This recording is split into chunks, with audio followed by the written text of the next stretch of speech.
Hello, hello, hello, everyone.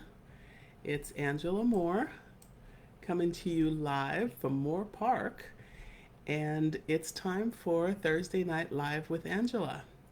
And I am looking forward here to, let's see if it's going to allow me to have comments today. I'll just type a quick thing in here so I can see if I'm getting any messages. All right. Welcome, welcome, everybody. It is Thursday night. That means it's Friday Eve, which is almost weekend Eve. It's actually my weekend Eve. So, we are here today to talk about how to keep your business from dying of success. I know it's a very strange concept, but in the last week, I've had the opportunity to work with two businesses. Now, this has happened before, and I've talked about a couple of them in the past, but I've had the opportunity to work with two more businesses that are successful, but still one is dying, literally dying. The other one is just not going anywhere. So I just wanted to kind of talk about this a little bit because there are two very different reasons for these two businesses. But as I indicated in one of my posts earlier this week, if your business is not doing well, whatever, whether it's dying of success because they have so many orders that they can't process them, or dying of success because their pricing is off and they have no profit margins and they can't cover their overhead. Usually, if your business is not doing well or your business is having issues, it's the numbers. Now, having said that, and I still have allergies, so I may sound a little funny, but that's okay. When I say it's the numbers, it could be any number of numbers that's causing the problem. So, in a situation where I talk to a company that, by all accounts, should be rolling in dough, made over $500,000 last year, and they're going out of business because the numbers they didn't look at was their profit margins and their overhead costs, and their business plan didn't take into account everything that they had to do for this particular business. It's a very heavily licensed business. It's a very heavily taxed business. Other businesses like this one are very successful, but they've done things differently. So when you're looking to do your business, and as you may know, I'm doing an 8-week class right now. This Saturday we'll be halfway through the class, our 8 weeks. And one of the things that we're talking about for this business plan that each one of the participants of the class is working on, this coming Saturday, we are talking about building a budget. And that means being able to take all of the products and services that you offer, coming up with a price that works based on some reasonable profit margins, and then taking those numbers and comparing them against the actual expenses of the business. And with the spreadsheet that I've designed, which I'll be sharing with my clients this weekend, the way that works on their behalf is once you start looking at your real overhead costs, people, small business owners will say, oh, well, I'll just do that. That doesn't really take, it only takes me 15 minutes, doesn't take me very long, and I'm not going to add that to the price. Wrong.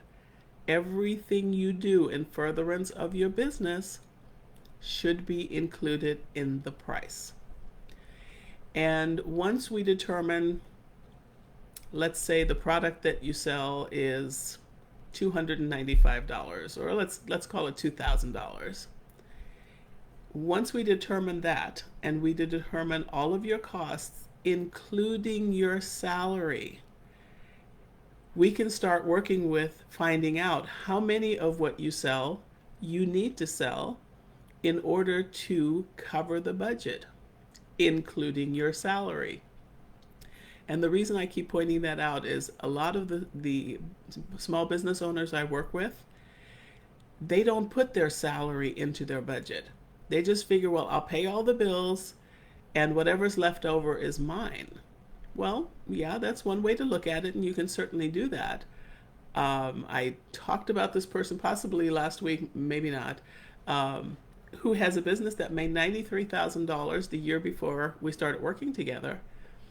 By all accounts, it's a $93,000, it's a sole proprietorship. What could possibly go wrong? Well, once we actually looked at all the costs, including the costs of goods sold, if you don't know what that is, you need to attend one of my classes.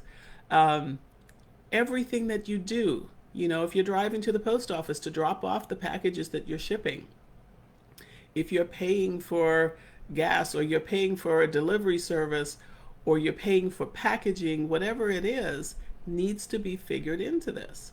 By the time we were done evaluating all of his expenses, he had $12,000 left at the end of the year. And that $12,000 spread over the amount of hours that he was putting into this business, he was making $6.63 an hour. Not what most small business owners are looking to do. So I really, really want to push. Oh my gosh, I forgot. Hi, Jackie. Yes, we need to put all the soft costs in there, absolutely. And the salary. Your salary should be the top line item on there. Whatever it is. Even if this is a side hustle and you only need to make $10,000 this year, put that at the top of the list. Then list everything else that you need to do. Your rent, utilities, cell phone, your gas, your car payments, your insurance, everything that you do in furtherance of your business. Packaging, if you're sending things out, stamps, postage, shipping costs, every single thing needs to go in there. Otherwise, you're going to find yourself with what's left over because you didn't plan for the big things, like your salary, and you're going to find that you're making less than minimum wage. That's not why you left your corporate job. That's not why you started this business. You started this business for two reasons. You wanted to solve a problem and you wanted to make money doing it. And that money was not below minimum wage. So, as you get started writing out a budget, the tool that I created actually allows you to create all of the expenses at the top, so you know exactly at the bottom what your expenses are. Then you list all the products and services that you sell with the price, and you can adjust the quantity. So do I need to spend 40 of these 2,000, do I need to sell 40 of these $2,000 packages in a year to cover all my expenses for the year, including my salary? And I'm going to keep pushing that button because small business owners do not configure their salaries into their budget. Okay. Well, if you put in 40 at 2,000 and that doesn't cover your expenses, put in 41, put in 42. It's an adjustable budget sheet. So you know exactly that I now need to sell 47 of these for the year in order to cover all of my expenses. And what the great thing is about this tool is it helps you budget for expansion. If you want to buy a new piece of equipment, or maybe you're ready to hire an assistant in your store, whatever that additional expense is, you add it into your expenses on the spreadsheet, and then you can see at the bottom how many more of what you do and sell you need to sell in order to cover that additional cost. It's not worth it trying to wing it. It really isn't. And I am very transparent. I speak from experience. It is not worth it to say, well, I think I can afford it. You should know. if you can afford it. And if you can't afford it, you should know exactly what you have to do in order to afford it. So if you're going to add a new person and that person is going to be part-time and they're going to cost you $10,000 for the year and your product is $2,000, well, guess what? You need to sell 5 additional ones of those to cover that person. But don't forget, now you have that person, you have payroll tax, all of the expenses, along with having an employee if that person doesn't happen to be a contractor. One of the other things that people don't figure into their budget is the sales tax that they have to pay to the state of California and the self-employment tax that they have to pay on their income. So that, again, the $93,000, that was a great deal until we had to pay the sales tax. We figured out how much the sales tax was, and we figured out how much the self-employment tax was. By the time we were done with those, we were down to the $12,000 and a little bit and $6.63 an hour. This budget sheet helps you. Let me see if I have any more here. This budget sheet, spreadsheet, helps my clients actually look at the reality of what it takes to run their business. And you may look at this and say, you know what? I can raise my margins a little bit because other people sell the same product or do the same service and they charge a little bit more. Okay, that price sheet also lets you make adjustments to the prices of the product. If you raise your prices, it automatically adjusts the sales tax you have to pay. It automatically adjusts your personal income tax, your self-employment tax. So it's a valuable tool, and I don't see very many people with a tool like that. So I created this myself about 1.5 years ago. But my class is going to be using this tool coming this Saturday to actually figure out how their budget is going to be health-wise, financially, based on the prices that they're working on right now for the products and services that they offer, plugged against the expenses that they have. Now, like I said, the expenses can be whatever. If this is a true side hustle and you're trying to make an extra $500 a month, that's great. You can still use the tool to make sure that you're on track for having $500 of pure profit, or put that item that you're trying to buy with that $500 into your expenses. I see too many people not do that, and I'm seeing company after company in the last month asking for help because they can't figure out where the problem is. I can help with that. The other company that I looked at was doing work, not getting paid as much as they should, and trying to figure out, exactly what their problem is. So their problem is also a budget problem. They really don't have a budget. They don't have any idea of what they need to do in order to achieve the amount of money they're trying to achieve. In their case, though, they also have a problem with marketing and branding. There's been no research done on the competition. We found out through very basic research that there were 2 other companies with a name very similar to theirs doing the exact same thing. One of them was out of the country, one of them is here in the United States. The client is marketing, he's in California, his business is in California, his service is in California, but he's marketing in like Alabama, Mississippi, and those states. I don't understand that. And he couldn't really give me a good answer. But, if he gets on the call, then he knows I'm talking about him. Don't blow your cover. But his problem is branding and marketing. He has a website. He's very proud of it, and he should be. It's a very nice website, lots of good information. But he has no way of driving traffic to that website. His social media is minimal, and there's not a lot going on his personal page to drive people to the business page to then also drive them to the website where they could be buying things that are making him money. When he has events, he sells CDs and t-shirts and hats, and he sells them at a markup that's less than 10%. Okay, which is not a good markup for a product, especially since the 10% is based on the original cost. It's not, based on the things that are done to his products before he sells them.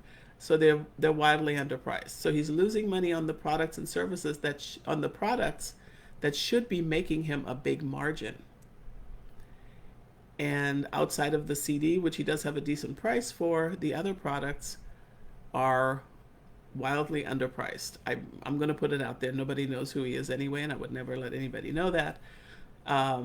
He sells t-shirts for $7 at an event, and he sells hats for $5. And I know these products cost him very close to that. And wanting to do it as a giveaway is a nice thought, but until your business can afford it, you need to price things better. So I'm coming in to work with him on branding and marketing. There is no real, and he doesn't quite understand branding and marketing, but we're getting there. And I'm absolutely sure that we can help him. He also needs to upgrade his target market. He does not have a price list. He guesstimates. He guesstimates at what his clients can afford. Bad idea. And he asks them what their budget is and then works within that budget, even though it's nowhere near what he needs to be charging. Again, we're getting down to this. Are you in the business to lose business and lose money? Most of us are not. If you want to be a nonprofit organization, there's a whole nother way you can go about doing that. Asking clients what their budget is before you even tell them what your normal charges are, leave you open for them lowballing you, and now you're stuck having to try and deal with that. And if you're a nice person and you want people to love you, you're going to try to work within that budget, and you're going to lose money. That's not the way to run your business. Branding and marketing, and if the current audience is not paying you, you can't tell me that you want to charge $2,500 per event, but tell me that if the client says they only have $800, you're willing to work within that, and it doesn't cover your costs. You need to not be afraid to upgrade your target market. If I say it all the time, if your friends and family are asking you for discounts on your products and services, they are not your target market. Your target market are people that appreciate what you do, value what you do, and will pay what you're asking. Another class, if you'd like to pay attention and come to that class one of these days, we're going to do a class. This is all part of the whole business plan segments that I do. The first one we talked about, of course, was the budgeting, because it had to do with profit margins and pricing and overhead costs.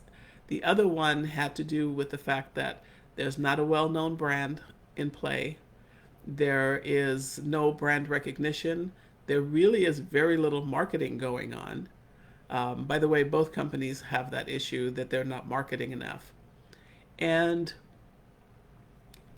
they become so important. This is so important for your business in order for your business to grow. And the thing about it is, people hate budgets and people don't like numbers.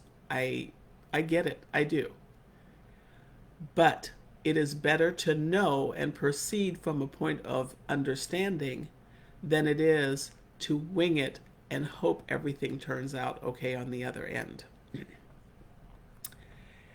I, again, just because you're making a lot of money doesn't mean that you're profitable. Just because you get jobs here and there, if you're not getting them at the rate you're looking for, is it really what you want to be doing? If it is, that's okay. But be honest with yourself. If you're okay losing money providing a service to people who don't want to pay you what you want to pay, and you're okay with that, that's great. Be honest with yourself. But if you come to me and you say, I want to charge 3 times more than what they're paying me, what do I need to do? I'm going to look at everything that you do now, and I'm going to figure out exactly how you go about growing your business by creating a budget, a realistic budget, looking at what you offer and what you charge for those things, making sure your profit margins are good, taking a look at your competition, do some market analysis. If you don't know how to do that, hire someone who does. And make sure that you're moving forward knowing what's going on, not just guessing at what's going on. Let's see, we have Jackie. I love Jackie. So I don't want your business to be successful while it's killing itself off. It will happen if you don't understand the numbers. I see way too many people that try to base their pricing towards their friends and family in order to get their support. Again, if that's what you want to do and you're fine losing money, that's not my business. Okay. You're not my target market. If you want your business to grow and you want to figure out why it's not or why you're losing money, then you need somebody like me, and I will be happy to work with you to look at your existing business plan. By the way, 2 of these 3 businesses didn't have a business plan at all, which explains why they don't know why they're losing money. But you are now my target market. You're coachable. You understand there's a problem. You want more from your business. And you need somebody to help you figure it out. That's what I do. And I would love to help you with that. I know I didn't even do an introduction at the beginning of this segment, but you are at Thursday Night Live with Angela. So I am Angela Lofton Moore, and I am a business coach. I can be your business coach. People think that in order to have a business coach, they first need to make money in order to pay for the business coach. But think about this. If you need to make money in order to pay a business coach because you're not making enough money that your business can afford it, you probably need to hire the business coach so that you can figure out how to make the money to actually engage with the business coach on a regular basis. I will tell you, I invest a lot of money in my business coaches. I have 2. And their input and their information is valuable to me because they have already exceeded where I am. They can take me to the next level, and it's going to cost money. I'm willing to invest in myself because I want to go to the next level. Hey, Naraya. Thanks for joining us. Plan your work and work your plan. Yes, absolutely. Plan your business. Exactly how you want it to operate. Exactly how you're going to market. Exactly how you're going to brand yourself. There are companies out there that spend millions of dollars, if not more, to have a brand that's recognized no matter where it is. I was talking to this young man the other day who was engaging me about helping him grow his business. Nike doesn't have to put their name on anything. They have the swoosh, and everybody knows what it is. Sony is a word. Most people don't know what it means, but they know that it means televisions and refrigerators and all kinds of electronics. That's branding. Marketing is getting it to a point where people will recognize what you do without any further description. In other words, you don't see Sony in an ad. Sometimes they just have the word Sony. They don't say, oh, you need to buy from us because we have this, this, and this. You already know because you've seen their name enough. You've seen the stores advertise their products enough that they sell televisions, refrigerators, gadgets, cameras. The stores sell the product, they advertise the product. Sony itself does not really need to do much marketing because all of their distributors do, and you know their name because of that. Most small business owners don't do enough marketing, don't do enough branding. They don't create the branding to start out with in order to do the marketing. And the other thing is marketing needs to be consistent. You can't just put an ad out there one day on Facebook and expect 1,500 orders to show up and then be upset if that doesn't happen. The algorithms themselves on Facebook aren't going to let 1,500 people see your ad going in unless you maybe have 150,000 followers. Then maybe 1,500 people will see it. But people need to see things repetitively in order for them to register your brand and what you do. I'm not bashful or shy about advertising what I do on my personal page. I have business pages, but it wasn't until I started working with one of my coaches that she made me realize that marketing on my business pages is not getting me the traction that I need in order to move forward and brand myself better. My engagement quadrupled over the first 60 days after moving my marketing from my business page to my personal page. The reason for that is on your business page, Facebook, Instagram, and all of those companies want you to pay for advertising in order to put it out to the general public. On your personal page, if you have 3,000 followers, you can easily reach more people than you can on your business page, which may have 1,000 followers.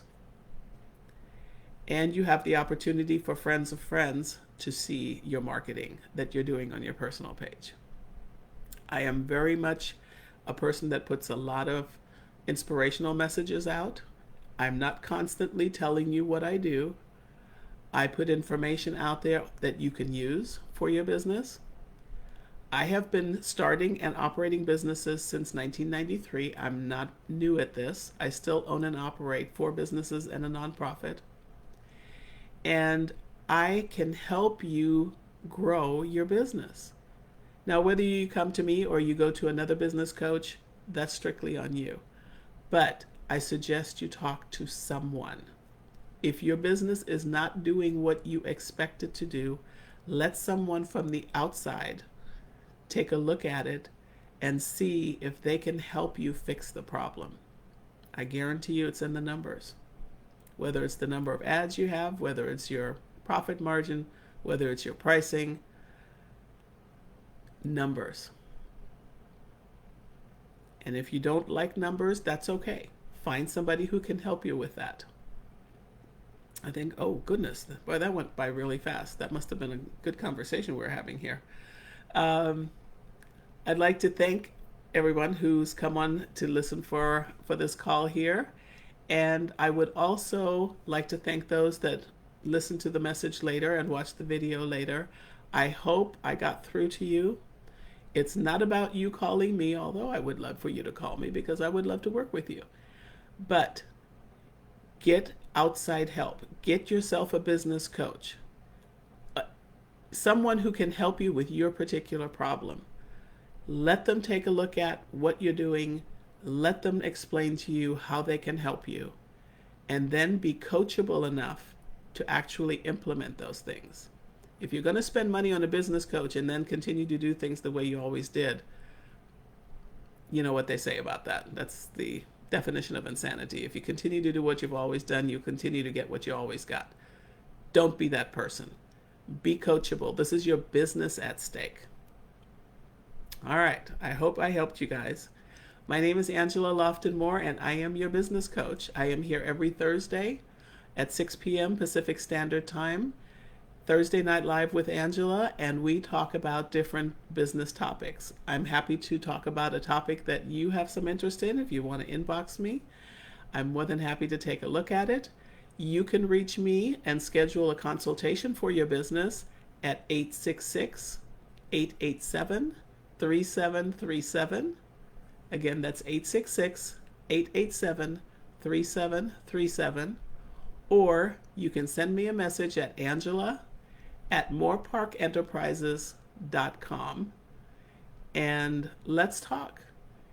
I'm here to help you grow your business, or at least help you understand why it's not growing and give you some tips on what you can do. I also offer one-on-one coaching. I also offer group coaching. My next group coaching class for my second act business builder program starts early part of August. I don't have an exact date yet. If you're interested in that, email me. I will be more than happy to send you out the information once we've firmed up the date.